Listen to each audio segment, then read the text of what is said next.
Alhamdulillahi Rabbil Alamin wa bihi nasta'inu ala umuri dunia waddin. Wassalatu wassalamu ala asrafil anbiya'i wal mursalin Sayyidina wa maulana Muhammadin wa ala alihi wa ashabi ajma'in wa man tabi'ahum bi ihsanin ila yaumiddin. Asyhadu an la ilaha illallah al-malikul haqqul mubin wa asyhadu anna Muhammadan abduhu wa rasuluhu sadiqul wa'dil amin. Thumma uhaykum bi tahiyatil islamiyah tahiyatin thayyibatin mubarakah. Tahiyati min indillahi tahiyati ahlil jannah. Assalamualaikum warahmatullahi wabarakatuh. Puji syukur kehadirat Allah subhanahu wa ta'ala atas limpahan karunia-Nya pada sore yang indah ini. Allah menghimpun kita kembali di dalam rumahnya yang mulia. Mudah-mudahan setiap langkah yang kita tempuh menuju ke tempat ini, tiap tapaknya menggugurkan dosa-dosa kita, meninggikan derajat kita di sisi Allah subhanahu wa ta'ala, dan menjadi pemudah jalan kita semua menuju ke surga. Dan duduk kita semua semoga termasuk taman di antara taman-taman surga, sebagaimana sabda Nabi SAW, majtama'a qaumun fi baitin min buyutillah yatluna kitabullah wa yatadarasunahu bainahum illa ghasyathumur rahmah wa haffathumul malaikah wa nazalat alaihimus sakinah wa dzakarahumullahu fi man indah. Rawahu Muslim. Sahih. Tidak berhimpun satu kaum di satu rumah di antara rumah-rumah Allah, di dalamnya mereka membaca kitab Allah dan mengkajinya di antara mereka, melainkan keadaan mereka itu dicurah-curahi rahmat Allah, dinaungi sayap-sayap malaikat, diturunkan sakinah, dan disebut-sebut nama mereka dengan bangga oleh Allah subhanahu wa ta'ala pada makhluk-makhluk mulia yang ada di sisinya. Dan duduk kita semua karena ingin menyebut-nyebut nama kekasih Allah Muhammad sallallahu alaihi wasallam, juga untuk membaca salawat setiap kali nama itu disebut. Dan mudah-mudahan dengan demikian kita juga bersemangat untuk mengamalkan sunnah-sunnah dan keteladanannya dalam kehidupan kita, hingga kita kelak beruntung untuk mendapatkan sambutan beliau di Al-Haud, diberi minum oleh beliau dari telaga Al-Kautsar, dinaungi panji-panjinya di yaumil mahsyar, dan mendapatkan syafaatnya hingga mendampinginya di Firdausil A'la.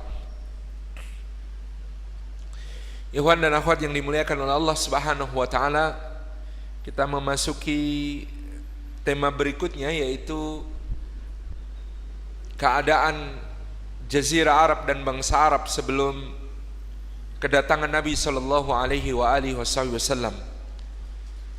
Kata Arab pada makna asalnya adalah kosong. Jadi kata Arab itu artinya salah satunya adalah khal, kosong, sepi. Penamaan demikian karena keadaan Jazirah Arab pada masa itu yang tidak banyak dihuni oleh manusia. Peradaban-peradaban besar tumbuh di daerah-daerah sungai yang dialiri sungai-sungai besar di dunia. Kita tahu ada peradaban Sungai Nil di Mesir, ada peradaban Sungai Efrat dan Tigris di Mesopotamia di Irak sekarang, ada peradaban Sungai Indus dan Gangga di India, ada peradaban Sungai Huang dan Sungai Yangtze di Cina.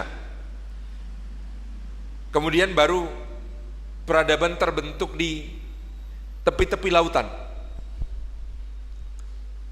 Nah, maka daerah Jazirah Arab ini adalah daerah yang kosong karena pada saat itu dia berada dalam keadaan kering, tandus dan gersang. Tapi pernah tumbuh pula sebelum itu barangkali di Jazirah Arab peradaban-peradaban yang juga merupakan peradaban yang besar. Maka para mu'arikh menjelaskan bangsa Arab meliputi 3 kelompok besar. Yang pertama disebut sebagai orang Arab Ba'idah. Yang kedua disebut orang Arab Aribah. Yang ketiga disebut orang Arab Musta'ribah. Yang pertama mereka disebut sebagai Arab Ba'idah karena mereka sudah punah. Bangsa Arab yang sudah punah ini diantaranya adalah kaum Ad dan kaum Tsamud.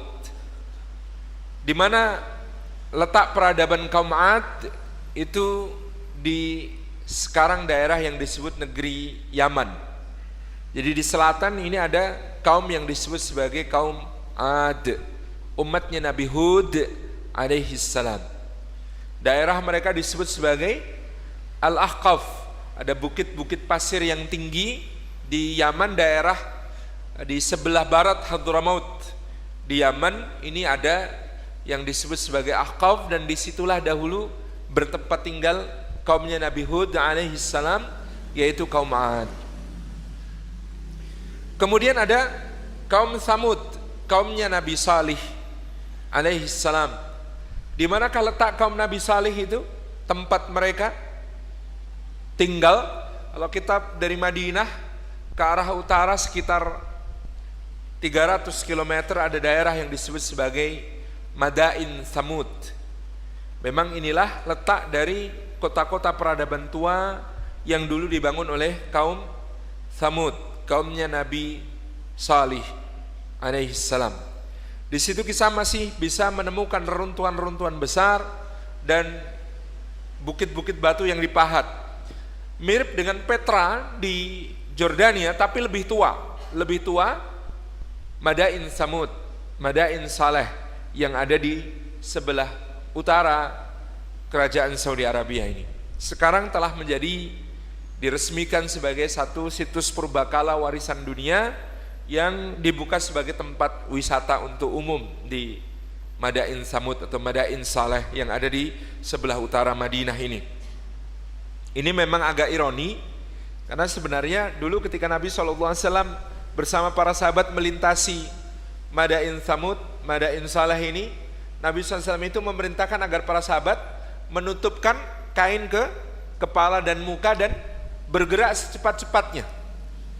Nabi SAW memerintahkan bergegas-gegaslah kalian, karena baru saja kalian ini melewati tempat dari kaum yang dulu dimurkai Allah dan turun azab kepada mereka, yaitu kaumnya Nabi Saleh, kaum Tsamud.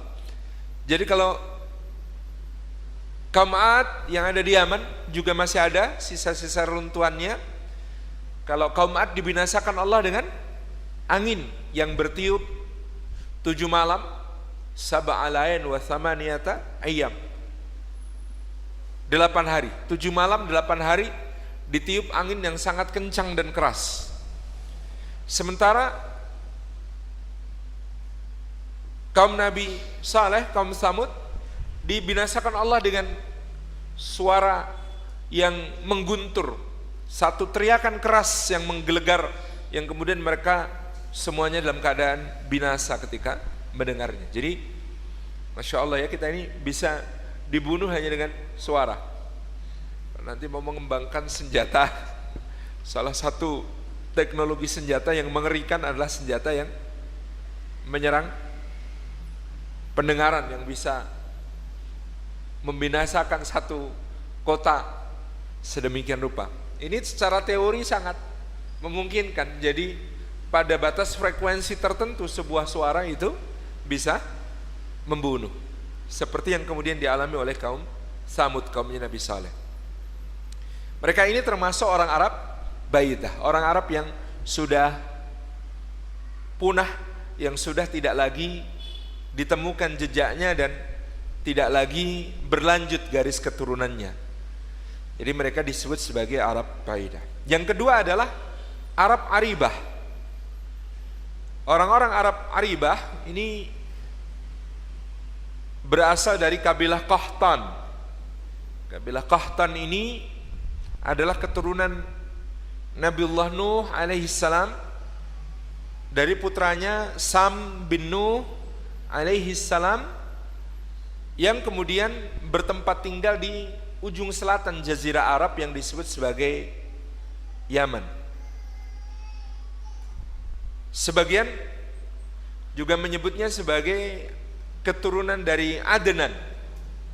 Mereka disebut sebagai Adnan, keturunan Adnani yang berasal dari Sam bin Nuh alaihi salam. Jadi ketika banjir melanda, ikhwati fillah rahimakumullah, pada masa Nabi Nuh alaihissalam, selain Kan'an putranya Nabi Nuh yang ditenggelamkan oleh Allah Subhanahu wa taala karena kekufurannya, maka ada tiga putra Nabiullah Nuh alaihissalam yang selamat. Mereka bernama Ham, Sam, dan Yafits. Ham ini menurunkan bangsa-bangsa berkulit merah. Sam menurunkan bangsa-bangsa berkulit putih, sedangkan Yafits menurunkan bangsa-bangsa berkulit hitam. Nanti tentu saja ada campuran-campurannya. Ada hitam campur merah, ada merah campur putih, ada putih campur hitam. Ada yang belum sampai ini? Sudah ya? Jadi bangsa berkulit putih itu keturunannya Sam bin Nuh alaihissalam. Ada bangsa berkulit merah, disebut mereka Al-Atrak, orang-orang subkultur Turki di seluruh dunia itu disebut pada mulanya berkulit merah. Tapi jangan merujuk kepada Turki yang sudah tinggal di Turki. Tapi kalau antum melihat yang disebut Al-Atrak itu yang bahasa-bahasa Turki yang tinggal di stepa yang membentang dari Uighur sekarang, maka disebut sebagai East Turkistan. Jadi Uighur di Cina itu disebut sebagai Turkistan Timur. Mereka kulitnya kemerah-merahan sampai kemudian ke stepa-stepa di Rusia Selatan, Uzbekistan, Tajikistan gitu ya, Turkmenistan, Kazakhstan.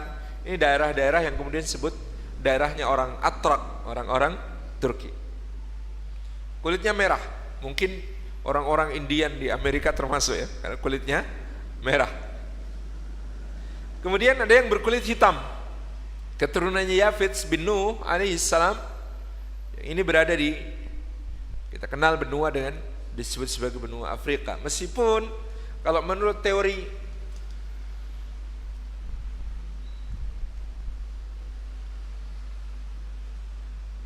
sejarah modern, ada satu teori yang disebut sebagai out of Africa. Menurut teori out of Africa, manusia modern pertama itu adanya di Afrika, baru kemudian keluar dan bermigrasi menyebar ke seluruh penjuru dunia dengan pigmen kulit mereka yang menyesuaikan diri terhadap lingkungan. Yang pergi ke kutubnya karena nggak pernah kena panas, lama-lama memutih gitu. Yang kena sinar mataharinya lembut-lembut ya, akhirnya menjadi orang yang kulitnya dari hitam berubah menjadi memerah gitu. Itu teori out of Africa. Meskipun sekarang juga ada banyak bantahan tentang teori out of Africa. Yang namanya teori begitu. Tapi kita bersandar kepada apa yang datang dari Allah dan Rasulnya Sallallahu Alaihi Wasallam.